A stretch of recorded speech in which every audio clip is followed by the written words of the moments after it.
नमस्कार दोस्तों, स्वागत करता हूं मैं आप सभी का आपके अपने YouTube चैनल योगेश की रिपोर्ट में। दोस्तों, क्या उद्धव ठाकरे की शिवसेना महाराष्ट्र में जो चुनाव हारी है उसके लिए सुप्रीम कोर्ट के पूर्व चीफ जस्टिस DY चंद्रचूड़ जिम्मेदार हैं? क्या पूर्व चीफ जस्टिस DY चंद्रचूड़ की वजह से शिवसेना, उद्धव बाला साहब ठाकरे की शिवसेना क्या महाराष्ट्र में चुनाव हार गई? ये बात मैं आपसे क्यों कह रहा हूं, चलिए जानते हैं क्या है पूरा मामला। दोस्तों, संजय राउत ने एक बयान देकर महाराष्ट्र ही नहीं पूरे देश में सनसनी मचा दी है। महाराष्ट्र में करारी शिकस्त से बौखलाए संजय राउत अब जो बयान दे रहे हैं वो बयान सभी को हैरान कर रहा है। इस बयान के बाद राजनीतिक हलकों में सनसनी मच गई है। ऐसे नतीजे आने की उम्मीद किसी को नहीं थी, कोई लहर नहीं थी किसी की। नरेंद्र मोदी और अमित शाह को महाराष्ट्र क्यों वोट देगा? पूरा कैंपेन उनके खिलाफ चला इसलिए कि महाराष्ट्र लूटने का पूरा एक कारस्तान यहां हो गया। यहां से पूरे उद्योग गुजरात में लेके हुए, इसलिए वोट दिया लोगों ने कि हमारा रोजगार गुजरात में मोदी जी लेके जा रहे हैं, चलो हम मोदी जी को वोट दे देंगे। इसलिए खुश है। महाराष्ट्र में किसानों की आत्महत्या चल रही है, महाराष्ट्र में बेईमानी हो गई। दोस्तों, संजय राउत ने महाराष्ट्र चुनाव के बाद जो बयान दिया है वो बयान सभी को हैरान कर रहा है। आप जानते हैं कि महाराष्ट्र विधानसभा चुनाव के परिणाम शनिवार यानी 23 नवंबर को घोषित किए गए, जिसमें महायुति गठबंधन ने शानदार जीत दर्ज की और विपक्षी महाविकास अघाड़ी को करारी हार का सामना करना पड़ा। बीजेपी 132 सीटों के साथ सबसे बड़ी पार्टी बनकर उभरी, जबकि शिंदे सेना और अजीत पवार गुट की एनसीपी इन्होंने भी अच्छा प्रदर्शन किया। कुल मिलाकर के जो बीजेपी का प्रदर्शन था वो ऐतिहासिक था। इसके उलट कांग्रेस और शिवसेना यूबीटी की सीटों की संख्या बहुत कम रही, इतनी कम कि वो 50 पर ही सिमट गई। जी हां, कुछ समय पहले संजय राउत सामना में आर्टिकल लिख रहे थे और सामना में इंटरव्यू दे रहे थे। सामना के संपादक हैं संजय राउत, और वो ये कह रहे थे कि महाराष्ट्र में उनकी सरकार बनने वाली है और महाविकास अघाड़ी तो 160 सीटें जीत रही है और वो बस कुछ ही दिनों में शपथ लेने वाले हैं। लेकिन इन नतीजों ने संजय राउत के सारे अरमानों पर, सारे सपनों पर पानी फेर दिया। इस नतीजे ने राज्य की राजनीति में हलचल मचा दी। चुनावी परिणाम सामने आने के बाद कई नेताओं ने इस पर अपनी प्रतिक्रिया दी। कांग्रेस ने पहले तो इसे मानने से ही इनकार कर दिया, उसके बाद कांग्रेस ने कहा कि हम इस पर मंथन करेंगे कि आखिर ये सब कैसे हुआ। तो वहीं संजय राउत अभी तक अपनी हार जो है वो स्वीकार करने को तैयार नहीं है और बौखलाहट में वो ऊटपटांग बयान जारी कर रहे हैं। तो ताजा बयान है वो संजय राउत का बेहद शॉकिंग है। संजय राउत ने महाराष्ट्र चुनाव परिणाम के बाद एक बार फिर शॉकिंग बयान दिया और कहा कि वे ये समझने में असमर्थ हैं कि लोग मोदी को वोट क्यों देंगे। साथ ही उन्होंने आरोप लगाया कि महाराष्ट्र में लूट के इरादे से लोग आ रहे हैं।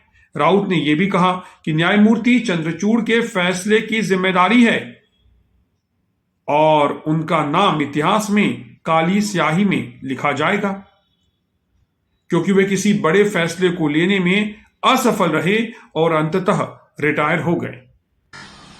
ये जो नतीजे आए हैं उसके लिए जिम्मेदार अगर कोई होगा, महाराष्ट्र का जो नुकसान हुआ है वो justice Chandrachud, chief justice of India के पद पर बैठे व्यक्ति, जिसने समय पर अपना निर्णय नहीं दिया, अपनी जजमेंट नहीं दी डिस्क्वालिफिकेशन के बारे में। 40 लोगों ने बेईमानी की। जिस पार्टी से चुनकर आए थे वो पार्टी को छोड़कर दूसरे पार्टी में जाकर सत्ता में बैठे हैं। आपकी जिम्मेदारी है संविधान की रक्षा।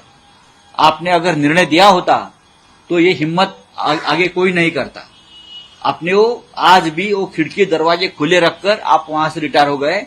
अब कोई भी किसी तरह से पार्टी बदल सकता है या सरकार बना सकता है जिससे पार्टी अपनी पार्टी को छोड़कर, तो इतिहास चंद्रचूड़ साहब को कभी माफ नहीं करेगा और उनका नाम काले शाही में लिखा जाएगा एकदम।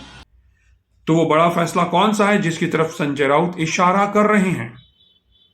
दोस्तों, दरअसल राउत का जो इशारा है वो शिंदे गुट के विधायकों की अयोग्यता से जुड़े हुए मामले को लेकर था। तब सुप्रीम कोर्ट ने यह फैसला स्पीकर पर छोड़ दिया था। हालांकि राउत ने यह भी कहा कि वे निराश नहीं हैं और इस परिणाम से उन्हें कोई दुख भी नहीं है। उन्होंने यह स्पष्ट किया कि अगर कुछ गलत होगा तो उसका विरोध किया जाएगा। कुल मिलाकर संजय राउत को यह समझ नहीं आ रहा है कि इन चुनाव परिणामों के बाद प्रतिक्रिया किस तरह से दी जाए। कभी वो प्रधानमंत्री नरेंद्र मोदी पर निशाना साधते हैं तो कभी उनका गुस्सा इतना बढ़ जाता है कि वो सुप्रीम कोर्ट के पूर्व चीफ जस्टिस को भी अपनी राजनीति में घसीट लेते हैं। अब ये देखना दिलचस्प होगा कि संजय राउत के इस बयान पर उनकी अपनी ही पार्टी किस तरह प्रतिक्रिया देती है और उद्धव ठाकरे इस पर क्या बोलते हैं। फिलहाल शिवसेना और महाअघाड़ी गठबंधन के जो तमाम नेता हैं वो बहुत ज्यादा इस वक्त एक तरीके से सदमे की स्थिति में है। उन्हें समझ नहीं आ रहा है कि उनका जो गठबंधन है वो सिर्फ 50 सीटों के अंदर कैसे सिमट कर रह गया। शिवसेना को केवल 20 सीटें, उद्धव ठाकरे की शिवसेना को केवल 20 सीटें करीब हासिल हुई हैं। ये जो उद्धव ठाकरे की शिवसेना है, जो मुख्यमंत्री बनाने की बात कर रही थी, जो सरकार बनाने की बात कर रहे थे संजय राउत, वो केवल कुछ सीटों पर, दाई के आंकड़े में वो भी 10-20 सीटों पर सिमट कर रह गए हैं और पूरा महाअघाड़ी गठबंधन जो है वो 50 के अंदर सिमट कर रह गया है। और अब कांग्रेस कह रही है कि वो इस हार का मंथन करेगी। तो दोस्तों, महाराष्ट्र की राजनीति में अब आगे और क्या होगा, महाराष्ट्र की राजनीति में अभी और कई उठापटक बाकी हैं। मुख्यमंत्री कौन बनने वाला है इस पर भी हमारी निगाह रहेगी।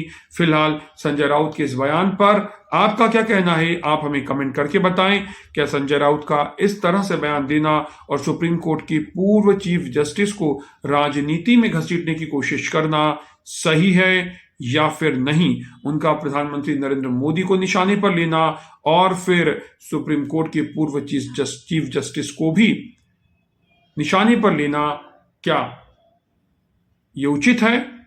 आप हमें कमेंट करके बताएं। फिलहाल इस वीडियो विश्लेषण में इतना ही। मुझे दीजिए इजाजत। नमस्कार।